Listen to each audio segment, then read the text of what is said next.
Você ouve agora Comunicast, podcast da Universidade Guarulhos. Bom, para mim, de esquerda são as pessoas que acreditam no governo. Bem-vindo ao Comunicast, sempre com temas importantes e relevantes para você.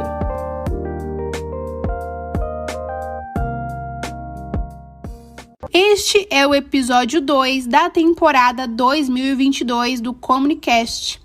Prazer, eu sou a Luana Cianci e divido essa bancada com o meu colega João Santos. Olá, eu sou o João Santos. No episódio de hoje, vamos falar sobre direita e esquerda na política. Em pleno ano de eleição, você já parou para pensar o que são e qual é a origem dessas ideologias? Fomos às ruas para saber o que as pessoas pensam sobre isso.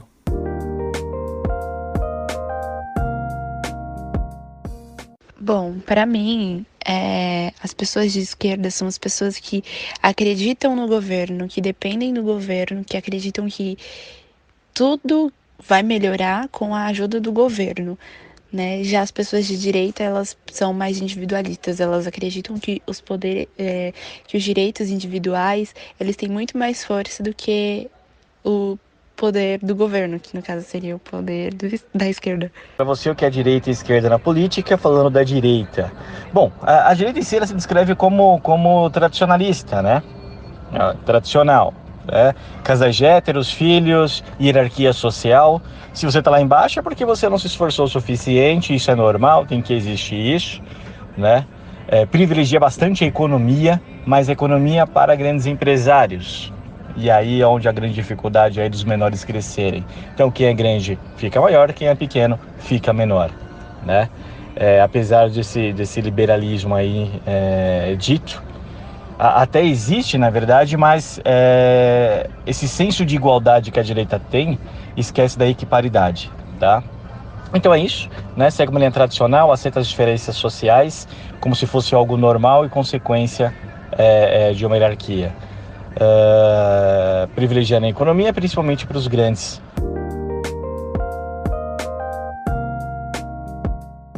João, todo brasileiro deveria pensar nisso, principalmente neste ano, em que as pesquisas apontam dois fortes candidatos à presidência da República. A direita é representada pelo atual presidente Jair Bolsonaro, sem partido, e a esquerda pelo ex-presidente Luiz Inácio Lula da Silva, do PT, Partido dos Trabalhadores. Luana, conta pra gente de onde vieram essas divisões políticas de direita e esquerda. Vieram da primeira fase da Revolução Francesa. Foi assim: com o objetivo de criar uma nova Constituição, uma Assembleia Nacional Constituinte foi realizada na França. A burguesia e o povo compareceram na intenção de diminuir as forças da nobreza e do clero. Que interessante, Luana. E aí? Os ricos, vendo que os pobres compareceram ao evento, sentaram-se ao lado direito. Desta forma, a esquerda ficou conhecida pelo lado que luta pelo direito dos trabalhadores e a direita pelo lado conservador e elitista. E vale lembrar que essas ideologias se tornaram mais fortes no Brasil em 1964, período da ditadura militar, né? E não para por aí, João. Desde 2013, o país viveu uma série de acontecimentos que levaram à polarização política. Protestos, panelaços anti-governo, o impeachment de Dilma Rousseff, em que pela primeira vez na história de Brasília, um muro de metal dividiu a esplanada dos ministérios durante as manifestações, para evitar confrontos entre os eleitores de esquerda e direita em 2016. E falando em acontecimentos, não podemos esquecer da prisão do ex-presidente Lula na Operação Lava Jato da Polícia Federal em 2018, a greve dos caminhoneiros no mesmo ano, a eleição do atual presidente da República, Jair Bolsonaro, e a pandemia de Covid-19. E muita coisa rolou. E a galera que saiu discutindo e excluindo o parente de rede social? Nossa, isso aconteceu muito. E neto que não fala com a avó? Filho que não fala com o pai? Natal em família, então? Um bafafá. João, sem dúvidas, a polarização, que são esses extremos, essas divisões, acabam afetando a convivência em sociedade. Para entender por que isso acontece, vamos ouvir 2 especialistas. Nosso primeiro convidado é o presidente da Associação Nacional de Sociólogos e Sociólogas, Ricardo Antunes. Seja muito bem-vindo. Ricardo, como você vê essa polarização na sociedade de hoje?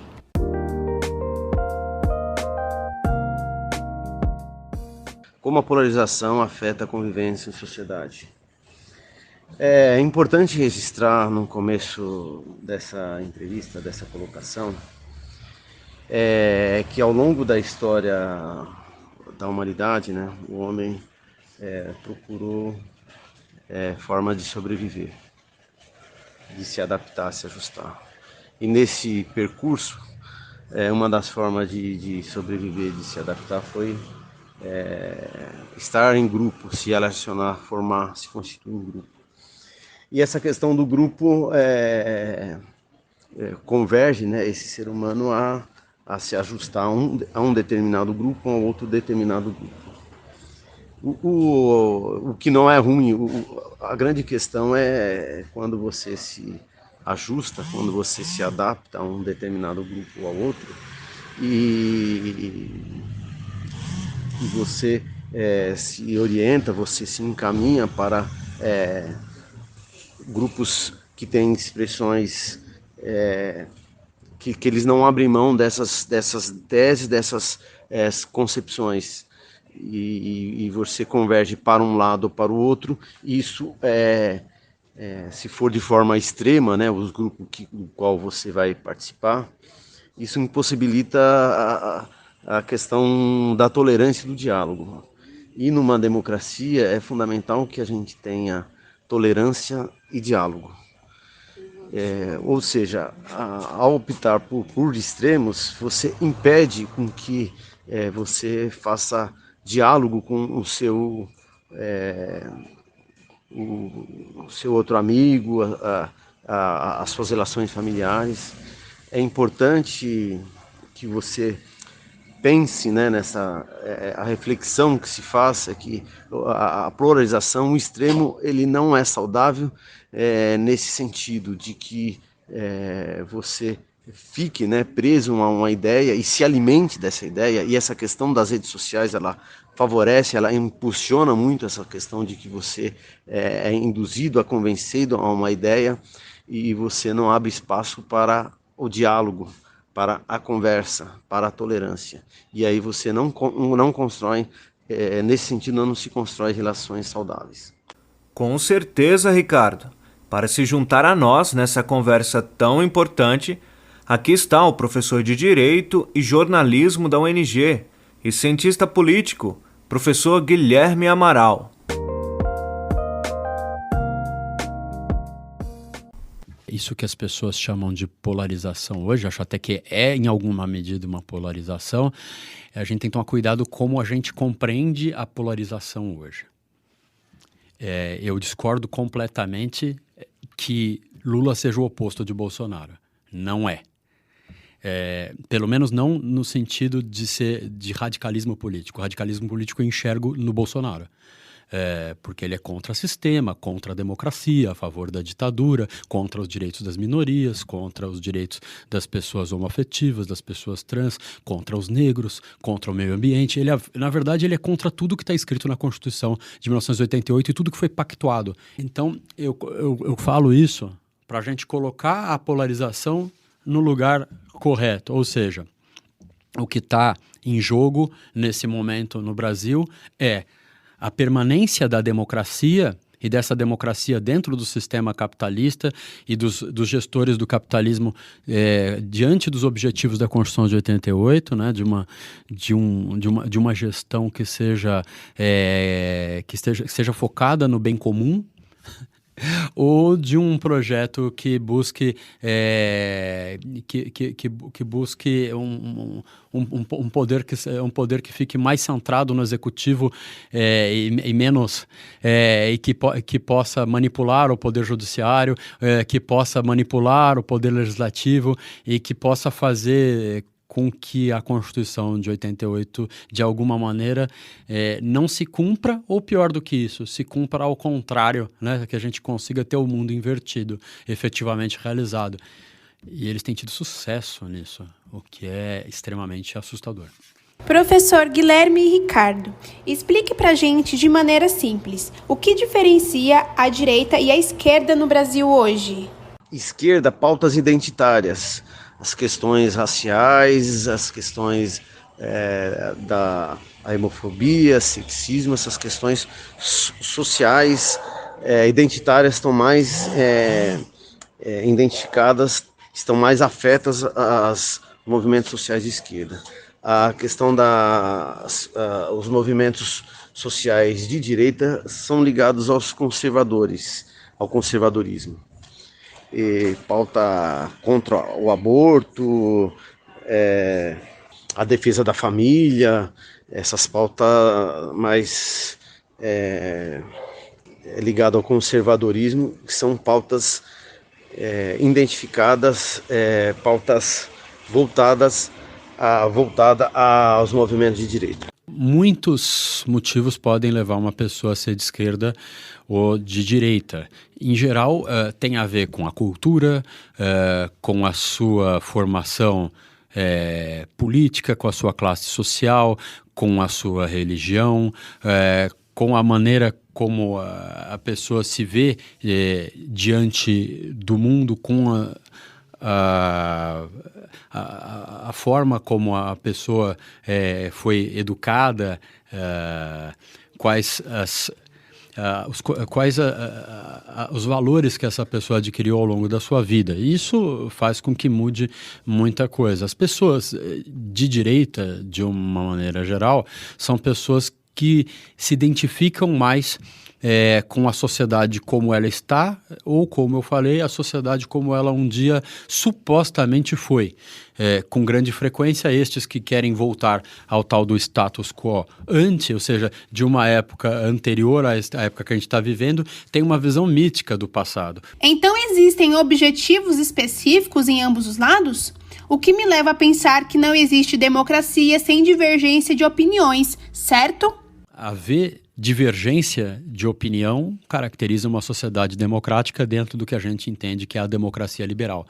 Nós vivemos na democracia liberal, que é a democracia que foi criada na modernidade, juntamente com o Estado moderno, juntamente com o direito moderno e juntamente com todas as instituições políticas que estão ao redor desse Estado moderno, um Estado moderno que não nasce já democrático, ele nasce absolutista. A gente vai caminhando para um estado em que o direito é mais importante do que a pessoa que está no poder. O direito passa a ser a fonte do poder, né? O cargo passa a ser mais importante do que a pessoa. Você passa a ter uma impessoalidade do comando político e até que a gente consegue chegar ao nível mais avançado da democracia liberal, que é o Estado democrático de direito.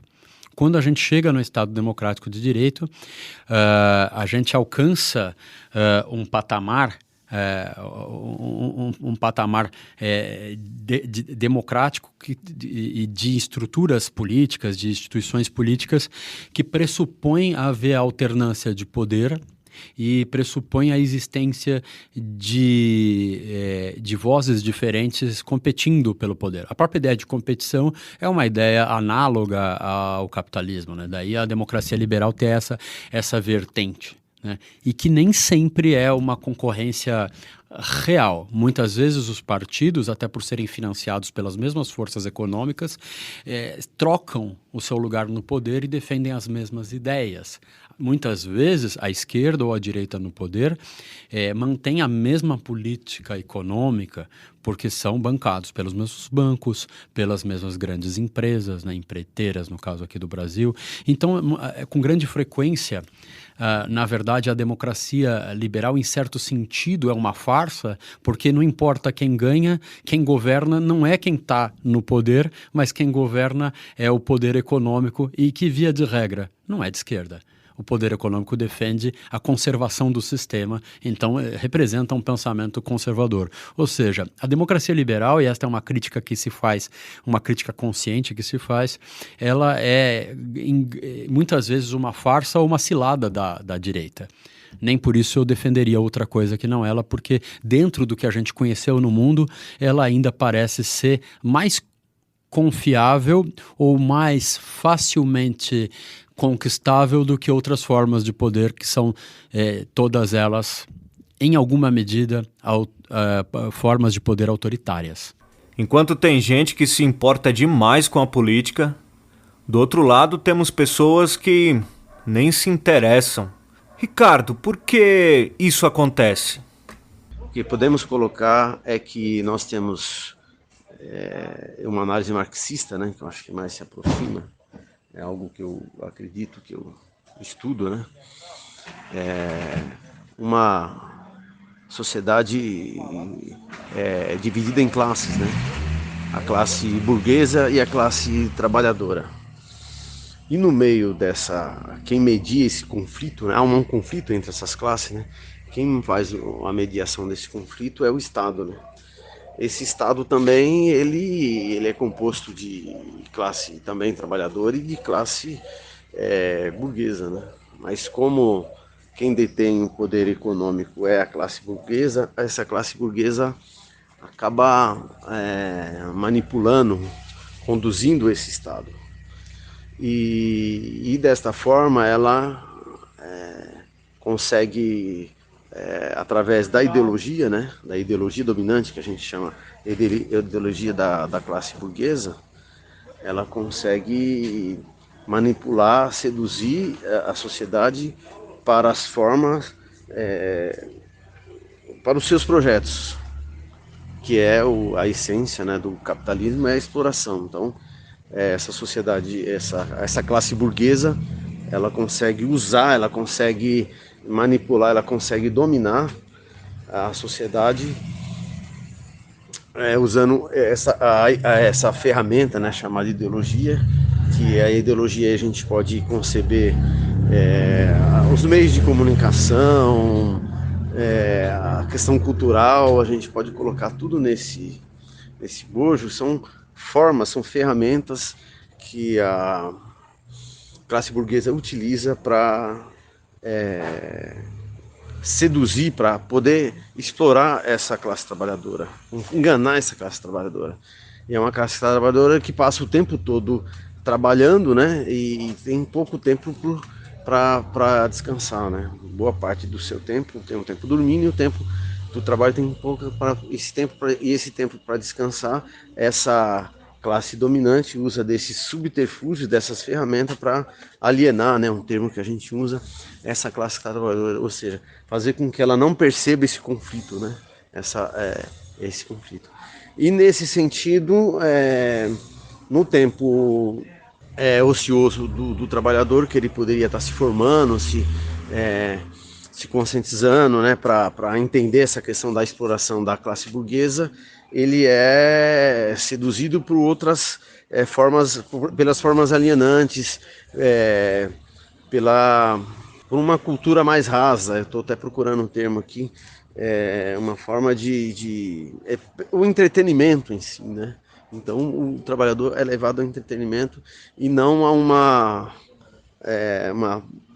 não para questões políticas, basicamente 90% para o entretenimento, né? Que aí a gente coloca futebol, novela, as TVs aí, nesses que vão ocupar esse tempo ocioso do trabalhador com esses subterfúgios. E dessa forma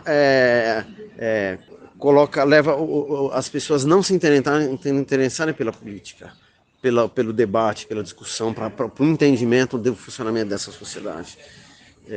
As pessoas no seu tempo ocioso não vão se preocupar em lutar pelos seus interesses, negociar para melhorar a qualidade de vida deles, porque elas estão seduzidas, são alienadas por essas formas de alienação imposta pela classe dominante, no caso a classe burguesa. E é por isso, isso que leva as pessoas a não se interessarem pela política. O pouco tempo que elas têm para fazerem reflexões sobre a sua vida, sobre o seu cotidiano, sobre as relações pessoais, sociais, o quanto ela é explorada.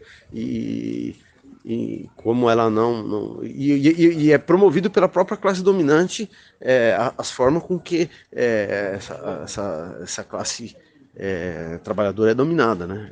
A própria classe dominante financia, investe nisso para que o trabalhador não possa se formar, se conscientizar do quanto ele está sendo explorado, do quanto ele está sendo oprimido. Que bate-papo enriquecedor! Está clara a diferença entre esquerda e direita e o impacto da polarização na sociedade. E para você, João? Total! Inclusive, essa troca de ideias faz parte do Estado Democrático de Direito, Luana. Eu quero aqui agradecer a presença do professor Guilherme Amaral, do professor Ricardo Antunes. E obrigada a você que nos acompanha. Esse foi o segundo episódio do Comunicast 2022. Voltaremos em breve com outros temas importantes e relevantes para você. Você ouviu Comunicast, podcast da Universidade Guarulhos. Até o próximo episódio.